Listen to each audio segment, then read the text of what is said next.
Oke, bismillahirrahmanirrahim. Assalamualaikum warahmatullahi wabarakatuh. Alhamdulillah wassalatu wassalamu ala rasulillah wa ala alihi wa sahbihi. Jadi teman-teman, selamat bergabung lagi di serial podcastnya Payung University. Jadi seperti biasa di podcastnya Payung University kita selalu menghadirkan sosok-sosok inspiratif ya. Dan selalu konteksnya kalau nggak ngomong pendidikan, kalau nggak ngomong ekonomi kreatif, dan pasti nggak jauh-jauh dari pemberdayaan. Dan di sini malam hari ini saya sudah ditemani oleh Mbak Farida Mahri, atau mungkin sapaan lebih akrabnya apa nih Mbak? Ida. Mbak Ida ya. Iya. Oke. Baik, perkenalkan Mbak, saya Ahyar. Saya salah satu pegawai di Payung University bersama teman-teman. Dan nanti di podcast ini kita bakal banyak ngobrol kali ya. Mungkin konteksnya kalau saya di sini posisinya jadi berguru ya ke Mbak Ida, karena beliau yang dalam dunia gerakan pemberdayaan sudah makan asam garam pengalamannya gitu. Justru nanti kita yang mau banyak dengar ceritanya dari beliau gitu. Mungkin saya mulai dari ini dulu ya Mbak Farida ya. Mungkin sedikit ceritakan profil ya, bagaimana supaya nanti teman-teman dari Payungi University yang biasa nonton kenal lah sosok siapa seorang Farida Mahri. Bukan artis. Ya, silakan. Oke, saya Farida. Mahri itu nama keluarga ya. Mahri itu nama keluarga. Terus saya tinggal di Cirebon saat ini. Sebenarnya baru sekitar berarti 14 tahun di Cirebon ya. Tadinya di Jakarta bersama suami. Saya ibu dari 2 anak gitu yang sekarang udah di SMA dulu. Terus kegiatan sehari-hari saya lebih banyak di saat ini di Wangsakerta, menemani kawan-kawan muda dan juga ibu-ibu yang sedang belajar gitu. Kemudian juga di kampus biasanya gitu kalau pas tenaganya dibutuhkan gitu sih lebih banyak. Tapi kalau lebih suka disebut Mbak Ida ini lebih suka disebut sebagai apa? Akademisi, penggerak, aktivis, atau ibu rumah tangga atau seperti apa nih? Kan orang pengen nih dikenal identitasnya seperti apa tuh? Jadi lebih suka pengangguran banyak aja. Pengacara dong. Itu jadi sering banyak tuh dengar istilah pengacara, pengangguran banyak acara. Nah ini asik nih. Tadi sedikit perkenalan ya tentang profil beliau. Sebenarnya sejak perjalanan kemarin, sejak dikabarkan ya kalau Mbak Farida dan teman-teman mau main ke Payungi, saya udah menyimpan banyak pertanyaan nih, pengen kepo, penasaran sebenarnya bagaimana sosok Farida Mahri ini begitu legenda di. Oh, legenda. serius. Kami tuh sering membahas diskusi, membahas tentang nama panjenengan gitu, dan itu jadi salah satu inputan diskusi kami gitu. Nah, mungkin tadi sudah tersebut ya di awal bahwa ada namanya Wangsakerta. Jadi kalau diminta untuk menjelaskan sebenarnya Wangsakerta ini apa sih gitu? Oke, siap. Jadi Wangsakerta itu sebenarnya isinya ya seperti saya kebanyakan pengangguran banyak acara. Ya orang-orang yang mau belajar lah, siapapun gitu bisa ikut bersama-sama untuk belajar. Meskipun kami juga bikin secara legal, kami bikin yayasan tahun 2018. Tapi sebenarnya itu kan ya formalitas ya. Yang intinya sih bagaimana kita berfungsi menjalankan peran masing-masing gitu ya untuk kemaslahatan hidup gitu bersama masyarakat seperti itu.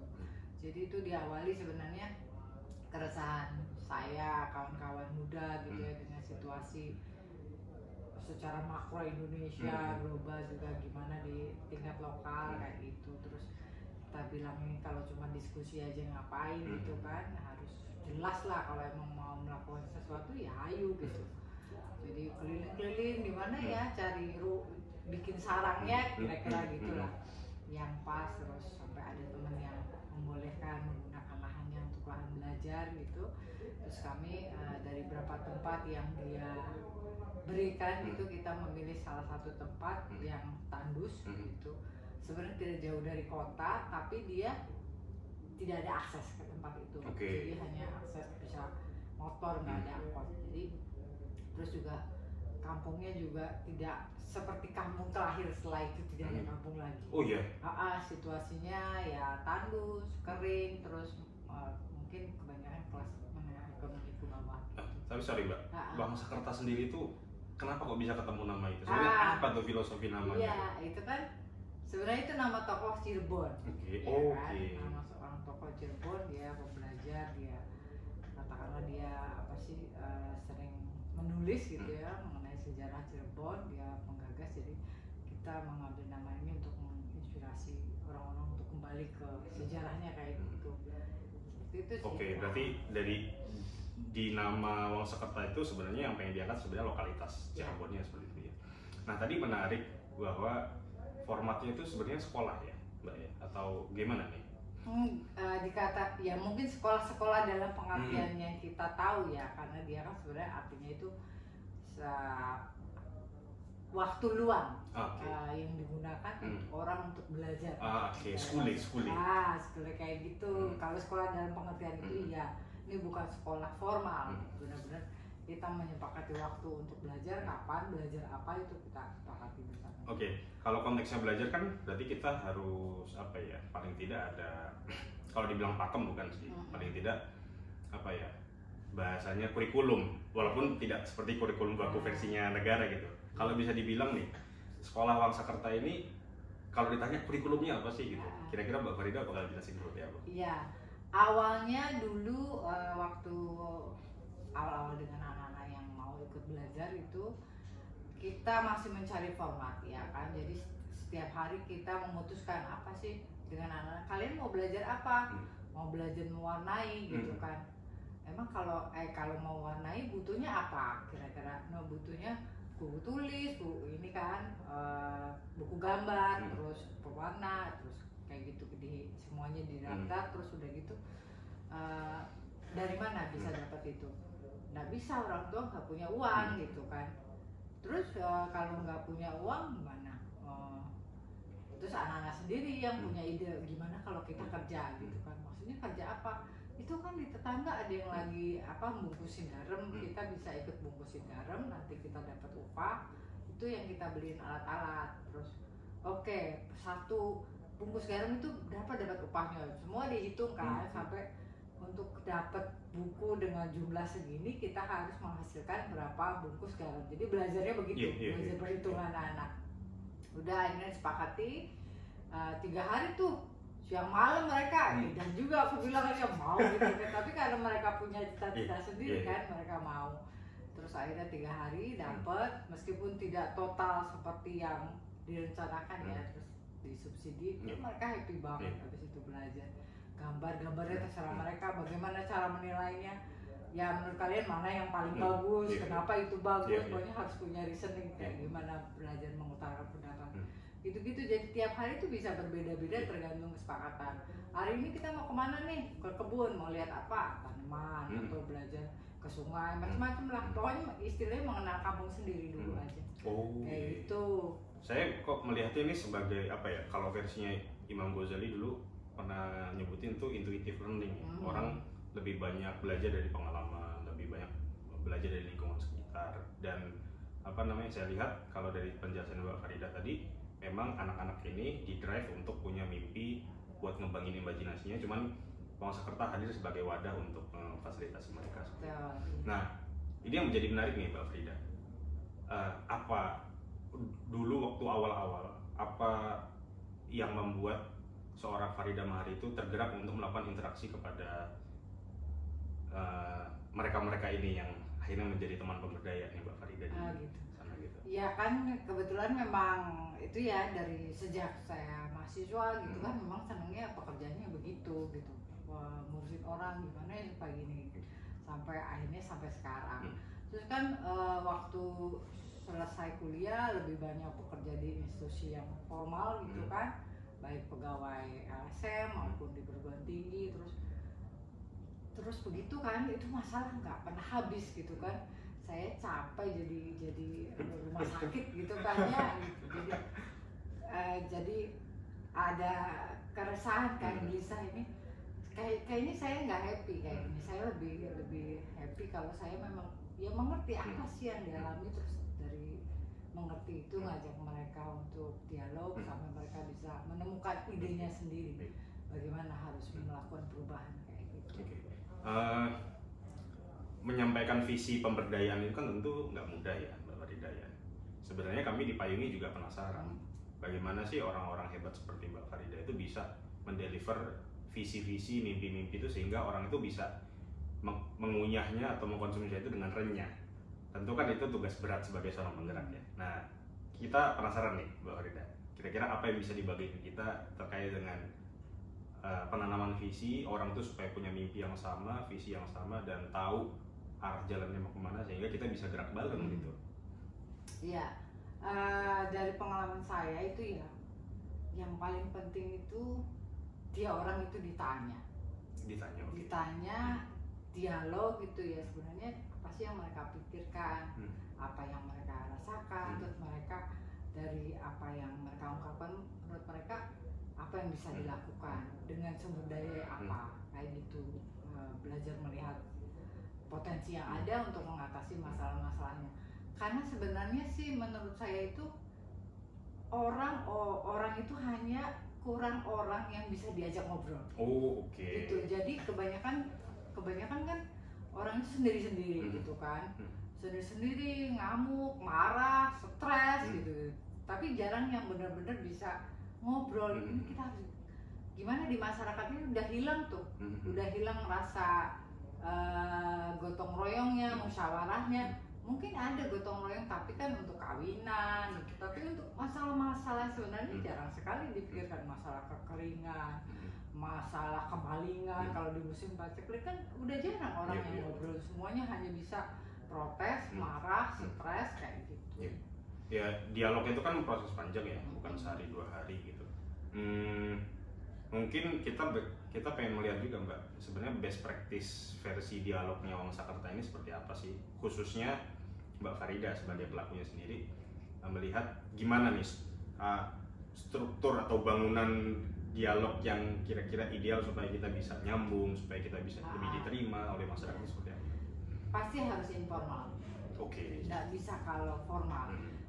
Kita kan sering sekali nih, apalagi saya juga sama ya, berada di satu lembaga, seringnya ngadain edukasi, sosialisasi, ngundang orang. Yang gitu. Itu nanti malah jatuhnya itu ya, simbolik violence ya. Simbolik. Terus juga gini, kita kan harus lihat yang kita ajak.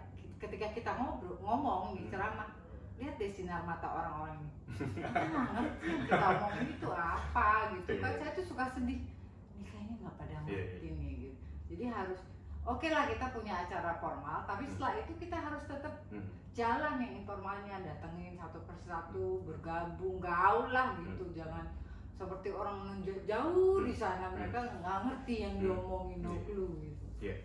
Ya kalau tadi kan itu versi kalau saya bilang versi positifnya ya. Nanti kita bergerak positif dan dapat respon yang positif juga gitu. Tapi kalau di Wangsakerta sendiri secara gerakan pernah nggak dapat penolakan, dan seperti apa bentuk penolakannya gitu? Kita nggak bilang itu penolakan ya, itu hanya orang belum paham gitu. Jadi misalnya gini, awal-awal dulu ngurusin anak-anak yang rambut jadi merah-merahin gitu kan, wah senangannya manjat-manjat pohon, berisik, dangdutan, saya enak udahnya gitu kan. Tuh ngapain anak-anak kayak gitu diurusin, nggak bakal bisa gitu kan. Tapi saya sih ya bisa aja, itu nggak dianggap penolakan, ya nggak apa-apa, wah nanti lihat aja gitu kan. Ternyata kan bisa, terus akhirnya oh bisa ya ternyata gitu. Jadi orang tuh sering melihat sesuatu tuh nggak dipahami dulu gitu, jadi langsung sudah negasi. Tapi itu satu hal yang wajar, karena sesuatu yang asing itu susah, memang harus pelan gitu, nggak apa-apa. Iya. Saya meng-highlight ini ya Mbak Farida, Wangsakerta ini yang saya highlight adalah anak-anak jalan. Dalam dimensinya Wangsakerta itu melihat anak-anak jalanan ini seperti apa? Gitu. Iya. Sebenarnya kalau kami tidak melihat itu anak-anak jalan, itu anak-anak kampung ya, warga kampung, siapapun dia, mau dia sering di jalan, mau dia sekolah ya sama-sama anak kampung setempat. Jadi ya semua itu punya hak untuk disapa gitu kan, diajak belajar kayak gitu kan. Selama ini seringkali yang dianggap gitu justru nggak diajak belajar gitu kan. Yang diajak belajar tuh malah yang udah pinter itu kan keliru gitu. Kalau kita semua, kalau di Wangsakerta itu mulai dari anak PAUD sampai lansia itu ikut belajar di Wangsakerta dan itu tidak ada masalah. Nah ini nyambung nih Mbak Frida terkait dengan perspektif marginalisasi. Kita kan ngalami sendiri ya, kita tinggal di Indonesia, secara kebangsaan dan secara struktur negara memang marginalisasi itu diakui atau tidak diakui itu terjadi di konsepsi sosial kita gitu. Bagaimana seorang Farida Mahri melihat bahwa marginalisasi ini secara natural memang ada, tapi sebenarnya ada cara lain loh untuk menyikapi marginalisasi ini. Gimana? Maksudnya menyikapi bagaimana?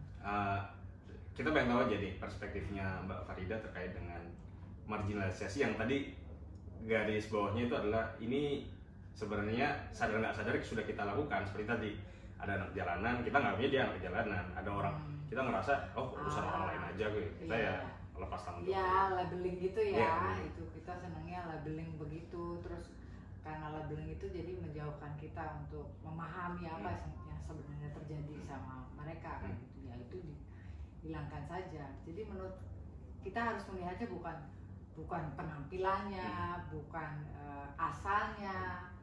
Ya ini semua orang yang butuh disapa itu saja. Dia human, kita sama-sama manusia, ya sudah blend aja gitu. Gak usah pakai sekat-sekat apa. Itu kan ada di kepala kita aja itu. Iya betul. Kalau tadi mereka datangnya dari mana, kemudian mereka berkegiatan apa, kemudian kalau pertanyaan berikutnya adalah what's next. Kira-kira anak-anak ini kalau Mbak Fari ditodong pertanyaan ini anak-anak ini kedepannya bakal ngapain ini? Masa depan adalah milik mereka sendiri. Iya, jadi kita tuh kan tugasnya hanya menemani ya kan, mengajak dialog, memanusiakan mereka. Ya kalau mau belajar, ayo mau belajar apa. Pada akhirnya tetap kita nggak bisa merubah orang. Menurut saya ya, orang itu yang harus berusaha menempa dirinya untuk bisa yang menurut dia berhasil gitu. Kalau dianya nggak mau, ya nggak bisa juga kan. Karena gini loh. Karena itu juga tergantung lingkungannya. Jadi seseorang itu kalau lingkungannya ya tidak membuat orang ingin maju, punya imajinasi, itu sangat susah. Mulai dari keluarga ya. Jadi kalau kita ngurusin anak-anak itu nggak bisa hanya anak-anaknya, harus keluarganya, harus lingkungannya. Berat ya, memang nggak ada yang mudah gitu. Kalau mudah sih makan instan aja itu ya. Berarti Wangsakerta ini kalau bisa dibilang dia mensubstitusi atau mengkomplementer fungsi lingkungan mereka gitu. Sebenarnya lebih kemana tuh? Menggantikan atau melengkapi sebenarnya? Melengkapi dong, kita nggak menggantikan. Jadi kita membuat ya lingkungan ini ya ayo bareng-bareng kita bangun mimpi bareng-bareng, kita mau apain ini kampung kamu. Ini kamu harapan kamu terhadap kampungmu sendiri bagaimana sih gitu ya. Dan itu lambat banget, maksudnya lama gitu. Ya nggak apa-apa, kadang-kadang gini. Bertahun-tahun susah banget ya, tapi kalau lihat orang 20 tahun, saya nggak ada apa-apanya baru segini gitu yang relief tuh gitu. Iya, sebenarnya itu juga yang kami sadari di Payuni ya, Mbak Frida. Ini sedikit sharing. Kami melihat kan bahwa selama ini jalur pemberdayaan itu kan memang sering dikaitkan dengan kaum yang lemah, kemudian didorong, diberdayakan gitu kan. Tapi mungkin dari semenjak saya kuliah, semenjak saya sekolah itu nggak pernah dapat format yang atau konsepsi yang bagus tentang pemberdayaan. Itu selalu berakhirnya di buku, di kitab, di diktat gitu, dan akhirnya jadi diktat pemberdayaan gitu. Saya jadi ini sebenarnya yang mana nih bagus, mereka bikin rumus-rumus gitu.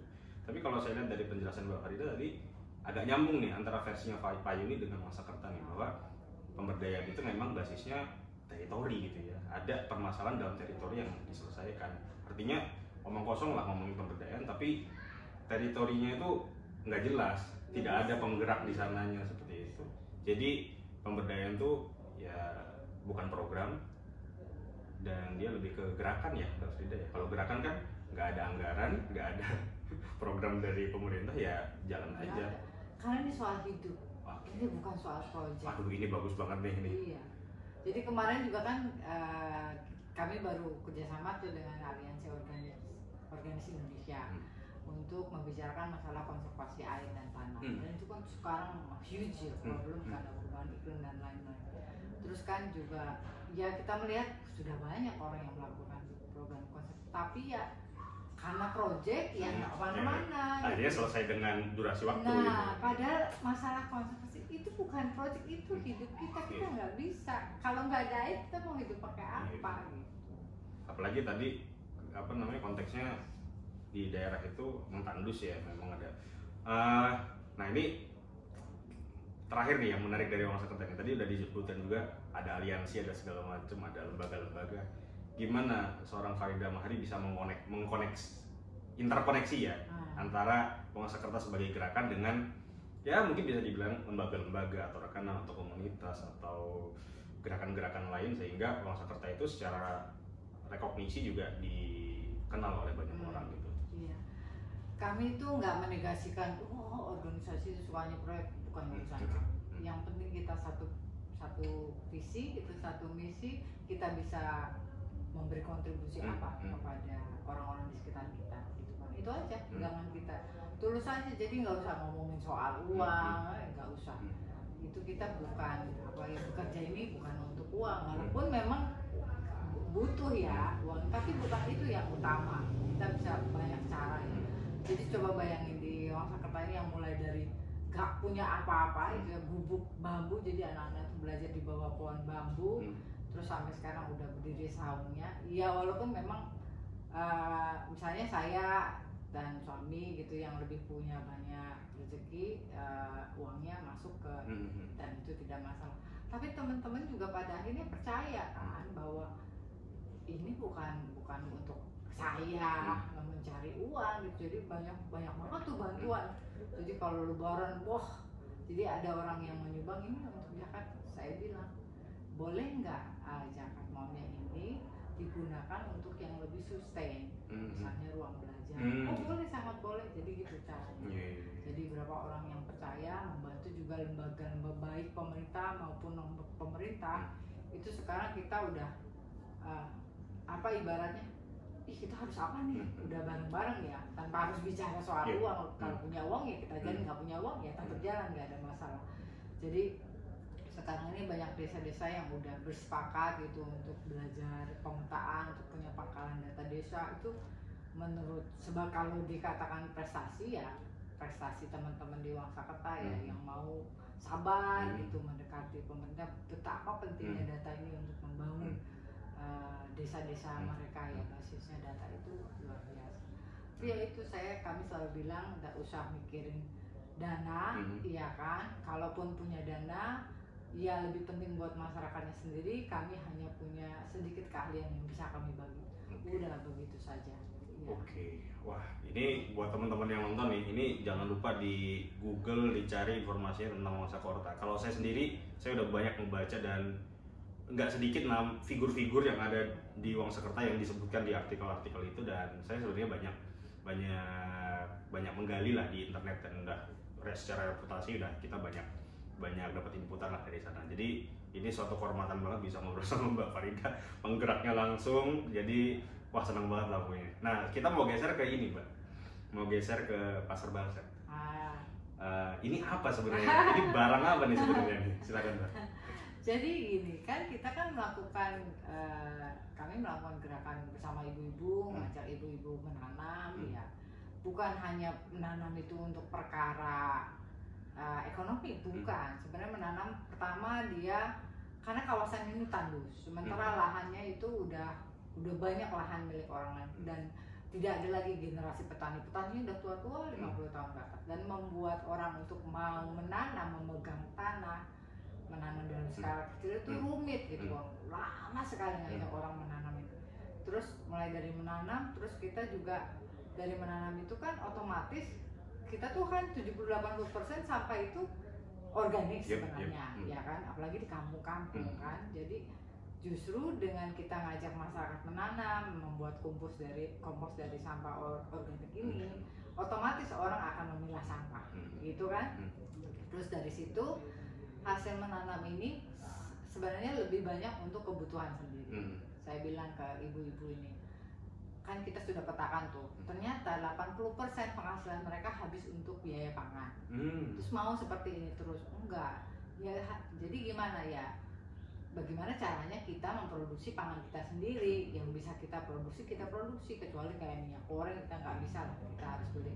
Supaya satu, anaknya sehat, keluarga sehat. Kedua, irit pengelolaan rumah tangga, ya kan. Ketiga, lingkungan menjadi lebih hijau, lebih bersih, lebih sehat gitu, tidak terlalu panas gitu kan. Keempat, itu kamu bisa punya penghasilan tambahan dari situ. Penghasilan tambahannya gimana? Ya udah, kita bangun aja pasar. Emang bisa? Bisa lah. Masa nggak bisa? Ya ayo. Ya udah, diberesin lah, kita minta izin lah tidur yang punya orang kota gitu, diberesin. Ibu-ibu ini tadinya nyuruh orang aja sih capek ya kan. Ini pasar kita sendiri, harus tangan kita sendiri yang buat gitu. Jadi dan dibantu anak-anak muda ya, terus ya udah kita sepakati sebulan sekali. Kita sepakati bahwa yang dijual adalah hasil olahan pangan sendiri. Jangan yang kemasan. Kalau kemasan itu, kita kan udah tahu duit kita habis untuk itu. Jadi kita harus untuk mengurangi biaya produksi, karena nonsen kalau kita dagang bahan bakunya banyak beli, sama aja bohong. Saya harus dari terutama yang kita tanam, kita belajar, kita olah. Kalau belum bisa saling belajar, jadi kita buka tuh 2 mingguan belajar bikin olahan ini, olahan itu dengan siapa yang udah lebih bisa gitu kan. Udah dibuka, terus disepakati juga kan tiap bulan tuh rapat dulu, siapa mau jualan apa gitu, supaya nggak berebut kan gitu, supaya nggak berebut dan supaya beragam gitu. Tapi kan kalau nggak ada makanan yang kekinian, orang nggak mau beli. Ya boleh, tapi 20%-nya boleh gitu kan, jadi seimbang. Terus supaya rame nih gimana? Ada panggung sih, dia ada yang urunan sound system gitu-gitulah. Pokoknya semuanya, karena kita nggak ada dana kan, ada semuanya. Terus ibu-ibu juga urunan. Supaya rame gimana nih? Ada indoor prize. Dari mana kadonya? Ya setiap yang dagang urunan 10.000 untuk indoor prize kan gitu, biar rame ya. Sebenarnya gitu ceritanya. Jadi untuk sementara masih sebulan sekali, walaupun banyak, jangan sebulan sekali dong, seminggu sekali. Ibu-ibu ini rata-rata suaminya merantau, jadi bayangin bawain barang dagangannya gitu kan ke tempat yang agak jauh gitu kan, effortnya luar biasa. Jadi udah, yang penting istiqomah dulu gitu, sebulan sekali. Harus dianggap ini pasar hanya untuk display. Jadi pasar itu ya pembeli kamu tidak hanya di pasar ini, jadi orang bisa pesan. Itu terjadi tuh, teman-teman udah banyak pesanan dari luar gitu kan. Kadang ada acara di Mangsarta juga, ibu-ibu ini yang kelompok ini bikin kayak gitu. Mbak Faridah, jadi kalau di Payuni kami melihat bahwa secara psikologi kejiwaan ya, kadang orang itu merasakan kekosongan ruh gitu. Kita mungkin nyebutnya seperti itu. Kalau bicara itu hanya tentang ekonomi, bicara itu hanya tentang materi yang ada di sekitarnya gitu. Kemudian kalau di Payuni memang kami ada pesantren wirausaha yang memang didesain untuk menanamkan nilai-nilai spiritual. Karena kalau di Payuni sendiri kami melihat ini, kalau pedagang kalau melulu hanya soal ekonomi, bukan pasti sih, tapi ada kemungkinan yang mendrive mereka untuk menjadi lebih baik secara kepribadian. Entah itu mereka nggak curang, atau mereka itu nggak mudah menyakiti perasaan orang lain, itu jadi kering gitu, rasa seperti itu. Nah, kalau versinya Pasar Bangsat nih, karena ini kan singgungannya dengan ekonomi nih, gimana caranya Mbak Faridah sebagai penggerak yang ada di Pasar Bangsat ini menanamkan nilai-nilai spiritual lah di kalangan ibu-ibu yang tergabung ini? Jadi kan kita selalu ada refleksi ya, setiap bulan tuh refleksi, baik soal jualannya, baik soal dinamikanya seperti apa, sambil terus membangun mimpinya bahwa pasar ini bukan hanya soal kamu dapat penghasilan, tapi bagaimana kita membuat lingkungan ini menjadi lebih baik. Kalau kamu mau orang datang, ya kamu harus berusaha ini lebih hijau, ya kan, ada air. Kalau nggak bisa. Jadi kan otomatis orang terpikir tuh untuk gimana caranya nih supaya gang menjadi bersih. Jadi mereka tuh sering ada yang kerja bakti, kayak gitu kan, ibu-ibu ini ya. Meskipun sampai saat ini masih kesulitan karena kesulitan di tempat pengolahan sampah, tapi ini ongoing. Jadi ibu-ibu ini udah terlibat di Musrenbang Des kan untuk dapat tempat sampah, untuk dapat greenhouse segala macam. Artinya secara kesadaran mereka sudah, tinggal fasilitas infrastrukturnya aja yang itu gila banget Mas. Coba bayangin di Musrenbang orang ibu-ibu ini nggak ada yang sekolah ya, paling sekolah banter SD, sampai bergetar ngomongin ini kami minta ini karena ini. Merinding. Jangan kan ibu aku aja hebat nggak kan? Saya juga takjub dia bisa dia seperti itu. Gitu. Artinya kan kalau bahasa-bahasa itu keluar dari warga, dari masyarakat, itu kan dorongannya dari dalam diri mereka gitu kan. Karena kan kalau kita ngomong pergerakan ya Mbak Farida ya, kita bisa ngomong lah kita sebagai penggerak, tapi kalau melulu bahasanya itu keluar dari kita kan belum menjadi sebuah pencapaian gitu. Dan tadi saya jujur merinding tuh dengar itu kalau memang warga sendiri yang menyampaikan apa yang mereka harus lakukan untuk nasib hidup mereka sendiri, itu kan satu hal. Iya, itu emang luar biasa banget Mas. Jadi dulu itu pasca pemetaan mereka harus belajar cara mempresentasikan itu di tingkat desa ya, di Musrenbang. Jadi mereka tuh tanya, kan kami nggak pernah diundang kalau Musrenbang, kami kan siapa, nggak sekolah gitu. Ya Bu, diundang atau nggak diundang itu kan urusan desa, boleh kok datang kata saya gitu. Terus gimana nanti ngomongnya? Ya udah latihan lah malam-malam itu sama ibu-ibu siapa ngomong apa kan gitu. Terus pas hari H itu ini saya sering cerita di mana-mana karena saya sendiri itu sampai takjub gitu ya. Jadi saya berangkat ada acara lain tapi saya juga sengaja saya tinggal, saya mau lihat ibu-ibu ini bergerak nggak gitu tanpa ada saya. Mereka tuh datang bareng-bareng ke desa dan ngomong semua, ini kami butuh air, ini datanya gini-gini. Wah itu luar biasa, sampai kepala desanya tumben ya ada ibu-ibu ya gitu ceritanya. Oke. Mbak Farida, jadi kalau saya minta untuk nyebut satu atau dua figur yang ada di Wangsakerta atau di Pasar Bangsat gitu, kira-kira siapa figur yang bakal Mbak Farida sebut itu? Ada nggak figur yang kira-kira mungkin nanti kita bisa cari atau kepo ini orangnya mana sih gitu?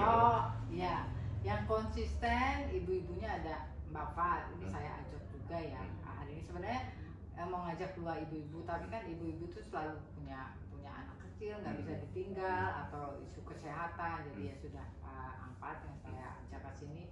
Angpat ini juga luar biasa Mas, dia dulu sekolahnya ikut paket di sekolah Wangsakerta. Sekarang dia bekerja ikut bantu di desa, diminta oleh desa karena udah punya keahlian di pelayanan, di pendataan kayak gitu. Terus juga ada saya ngajak Angga, anak muda masih kuliah di IAIN, dia juga yang serius mendampingi ibu-ibu keliling tiap hari kayak orang gila. Saya bilang ya memang harus begitu kalau organizer ya. Kan saya juga gitu, SKSD aja nggak kenal orang-orang, SKSD aja Bu lagi apa lagi ini boleh bantuin nggak boleh gitu. Nah itu kebanyakan anak muda yang saya lihat karena saya banyak ngurusin mahasiswa yang katanya disuruh tugas sama dosennya. Datang ke desa tuh terlalu banyak tanya, udah kayak wartawan aja sampai orang desanya, wah apaan sih mahasiswa nanya melulu, tanya apa lagi gitu kan. Padahal kan itu momen yang seharusnya mereka manfaat buat dengerin ya. Nah harusnya lebih banyak mendengar, lebih banyak membantu, rapatnya tuh nggak jalan. Jadi kami itu kan sering datang juga mahasiswa 4 hari untuk belajar. Biasanya itu oke, kalian coba kenalan sama masyarakat. Udah gitu, tugasnya gitu aja. Terserah mereka mau ngapain. Besok saya tanya kan, kumpulan gitu, ngapain aja? Nggak tahu, bingung kan? Kamu pada bingung gitu. Kamu lihat masyarakat lagi ngapain, lagi gini. Terus kalian ngapain? Ya langsung aja bantuin, nggak ada salahnya. Kamu nggak usah tanya, mereka akan cerita itu. Kayak gitu. Baru kedua kalinya setelah mereka melakukan itu, oh iya ternyata mudah ya. Oke.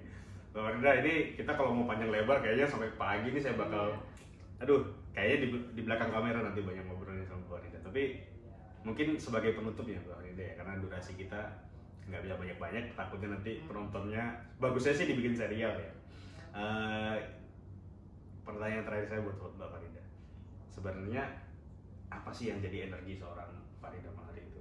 Apa yang membuat tergerak, apa yang bikin sampai hari ini dari segi semangat itu masih bisa diisi terus gitu Mbak Farida? Iya, kenapa ya? Mungkin karena lingkungan saya gitu ya, dari kecil itu nenek saya, kakek kan guru ngaji, sekolah tuh di rumah tuh sering banyak orang gitu kan belajar ngaji. Saya sih sebenarnya kerjanya gangguin orang-orang yang ngaji gitu sebenarnya. Tapi kan terus dari situ tuh udah ada di kepala saya soal bagaimana kita ngurusin kampung gitu kan, dari hal yang paling mudah. Terus juga orang bapak saya, orang tua saya itu kan selalu memfasilitasi saya. Misalnya dulu ada tetangga saya orang nggak punya sama sekali, kayak kakek sendirian di gubuk, saya itu kan suka ngasih makanan. Ntar ibu saya kalau habis dari mana-mana dapat berkat, nih kasihin buat kakekmu, jadi difasilitasi gitu memang sama ibu. Oh, emang dari keluarga kayak gitu. Iya. Tadi saya ngomong terakhir, satu lagi nih Mbak Farida. What's next nih Mbak Farida? Kira-kira gerakan apa lagi nih yang berikutnya bisa kita ikutin, bisa kita pantau dari kejauhan, dari lampu gini? Apa yang bakal dilakukan berikutnya Mbak Farida? Jadi saya dan kawan-kawan, yaitu sekarang ini kan sedang bagaimana kita punya teman-teman muda gitu yang punya concern, mau belajar, mau bergerak di desa-desa gitu, untuk mendorong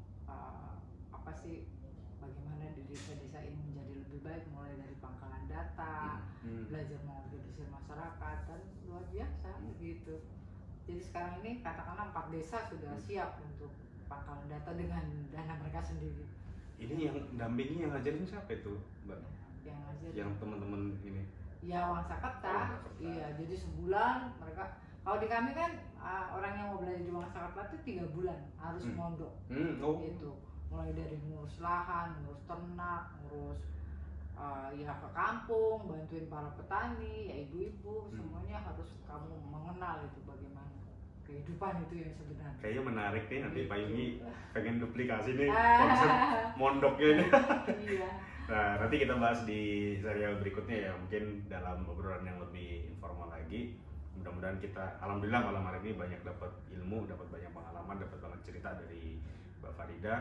Kita, teman-teman, saya mau pesenin teman-teman yang nonton buat kepoin terus figur seorang Farida Mari, keren, asik gitu ya, dengan gayanya yang sangat gaul sekali dan sangat mudah dicerna buat kita semua gitu. Dan saya mengucapkan terima kasih ke Mbak Farida sudah mau datang ke Pak Yugi dan ngobrol sama kita.